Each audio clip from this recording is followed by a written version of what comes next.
All right, so today I'm gonna be doing something I've been looking forward to for a very long time. This is an unboxing of the F-14A 118 scale. I mean, this thing looks huge. It's made by Merit JSI International. This is the VF84 Jolly Rogers edition. I mean, just compared to my hand, you can see how huge this box is. There's not really much to the box. I mean, on the top, there isn't really anything. On the front, it's pretty plain, but you can actually see an outline of the F-14. Let's see if you can see it there. And then it has the JSI logo. Also, Merit was owned by JSI as well, or vice versa. And then on this side over here, there's not much different. Be sure to collect all of our aircraft. That's what I'm trying to do. And then there you go. So other than that, there's really not much to it. And we're gonna get to the unboxing.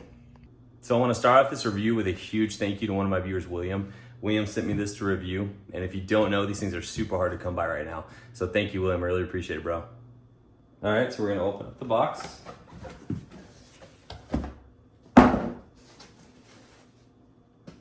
Looks like the first thing we have here is the F-14A assembly instructions.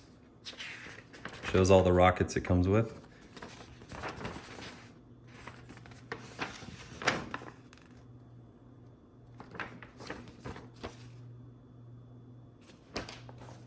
And this thing is huge. I mean, just look at my hand. And it was packaged very well.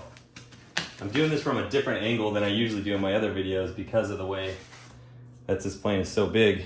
So looks like here's a drop tank. Comes with two of them. And honestly, it's pretty hefty.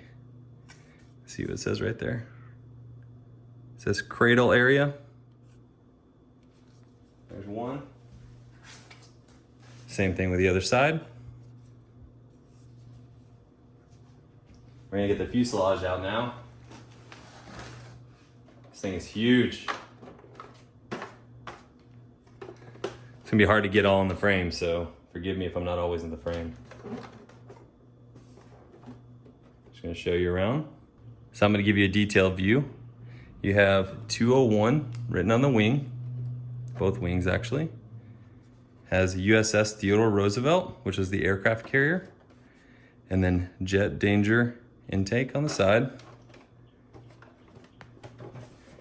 You have the air brake, which actually does deploy.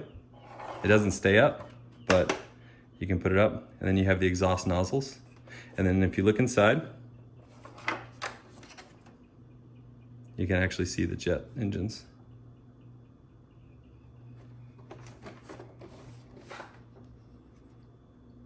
So the wings are actually functional.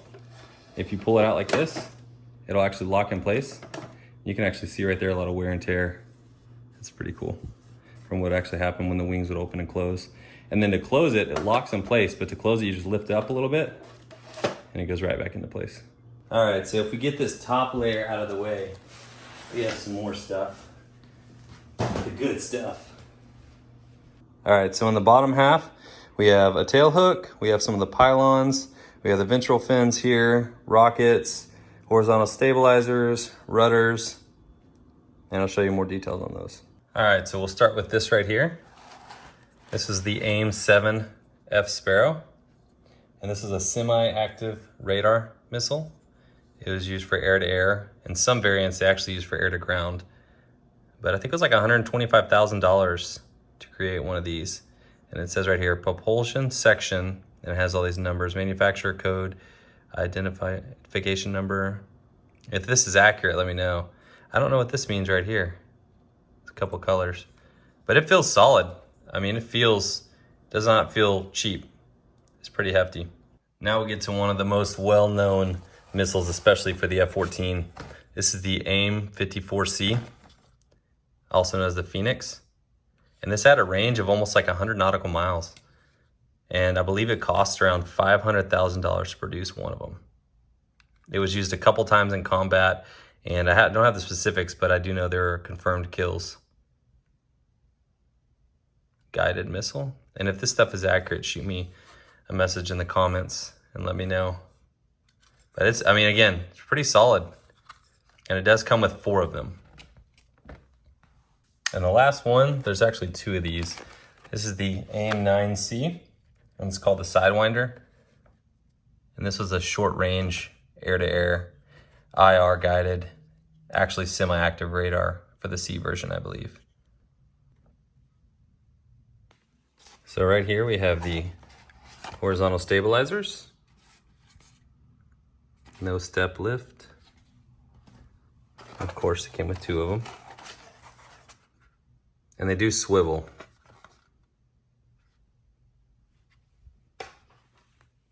And right here, I'm not sure what this is exactly, but it goes underneath.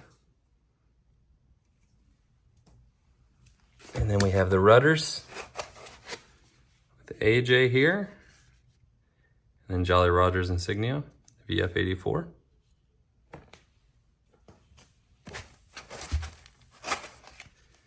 Same thing on the other side. Over here, we have some more. Not sure again what these are, but I know they go on the bottom.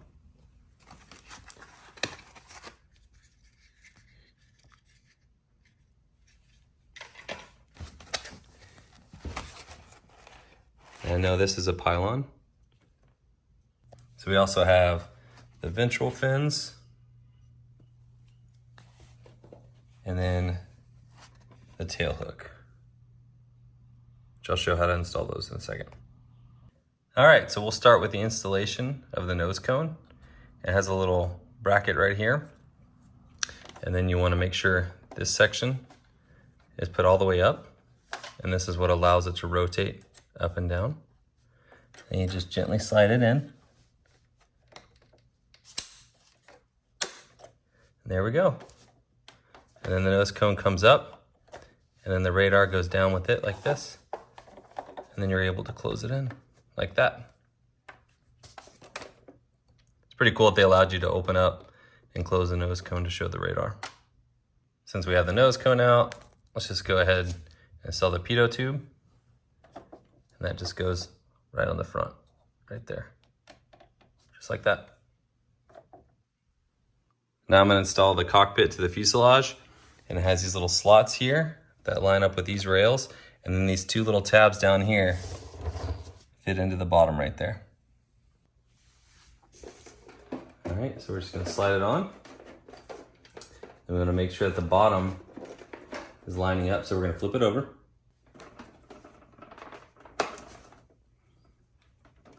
All right, so it took a little wiggling, gently wiggling, but you do have to kind of slowly wiggle it to get it to fit into place. It's a pretty tight fit, you just have to take your time. And it fits pretty flush right there. All right, so it did come with the UHF TACAN antenna right here, and then you have the UHF IFF and then data link antenna, and this one didn't come installed, so all you gotta do is just pop it in like that. All right, now I'm just gonna remove the rubber band, plastic, keep it from getting dirty, scratched. Now I'm gonna install the rudders. This is the right rudder, and you know it's the right because it has the 2 slots. There we go. Just push it in like that. And then for the left rudder, same thing. Just slide it in like that. There you go. Okay, now I'm gonna install the left horizontal stabilizer, and it just has a hole right here and a tab. You just pop it in like that, and it does rotate. Now I'm gonna do the right horizontal stabilizer. It has a slot right here, same as the other side. Like I said, they do rotate a little bit. Now I'm gonna install the missile assemblies. You take the sparrows and the sidewinders. So I'm gonna take the sparrow now, and you just pop it on like that. And then you have another bracket here that goes in here. Actually this way. Push it on like that. Then you take the sidewinder. It has these little holes here and fits in here like that. Now I'm gonna install the missile assemblies. So you have these little holes here, these little notches there. You just pop them on. Just like that. Now I'm gonna install the drop tanks right here and here. Just like that. And here's the installation of the Phoenix missiles. They're in there. Push it down there. Same thing with the back. And it doesn't matter which Phoenix missile goes where. because they line up the same.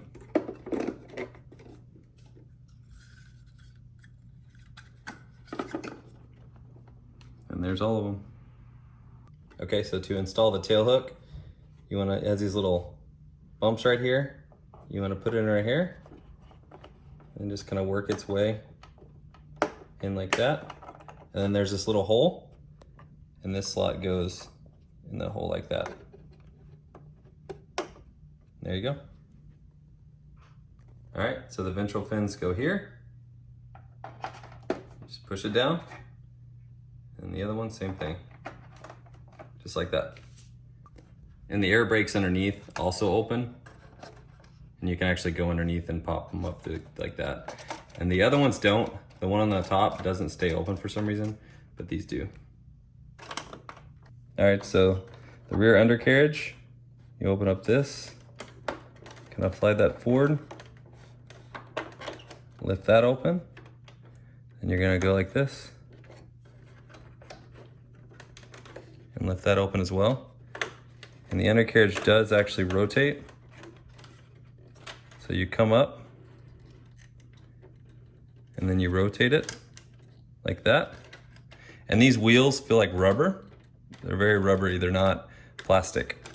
And then you can actually see over here on this side, you can actually see it rotates up and down. It pivots like that. Okay, so when you're installing the landing gear, this lifts up right here when you rotate it, and it fits into that slot right there. And then this right here goes down in that hole. And then there's a tab, that little post goes in right here. I'm gonna install that real quick and I'll be right back. And that's what it looks like installed.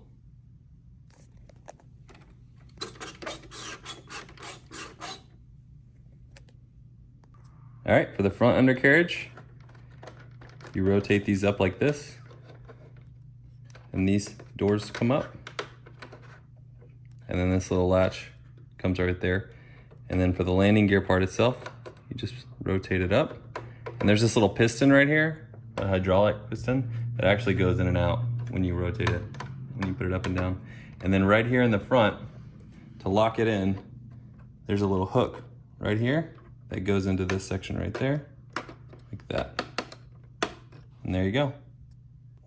So this is what it looks like underneath with everything installed. And the landing gear extended. Super detailed. And of course, there's your tow hook right there, catapult hook.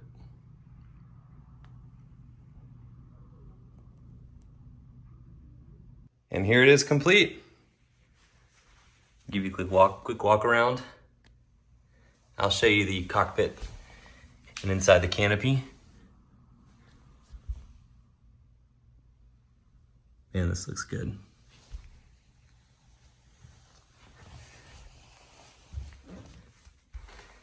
It is huge. Here's my hand.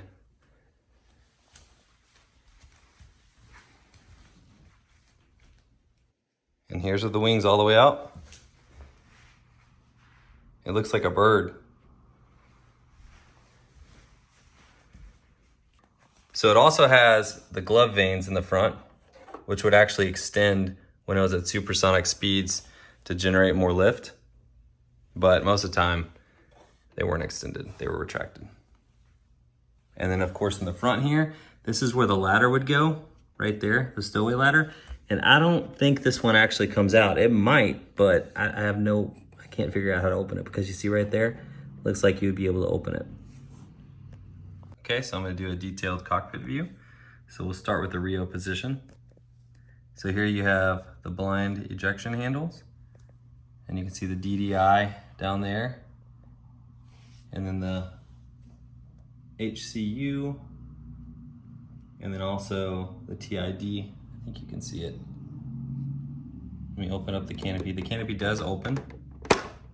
You just squeeze it and open it like that. I'll try to get in there for you. But there is a lot of detail. Even the screen has reflective blue coating on it. You see the controls. Here's the other side. And then I don't know if the A had the lantern pod, but if it did, the stick would go back there. I know the B version did. Super impressed with this cockpit. There's the throttle right here. Even the displays are there.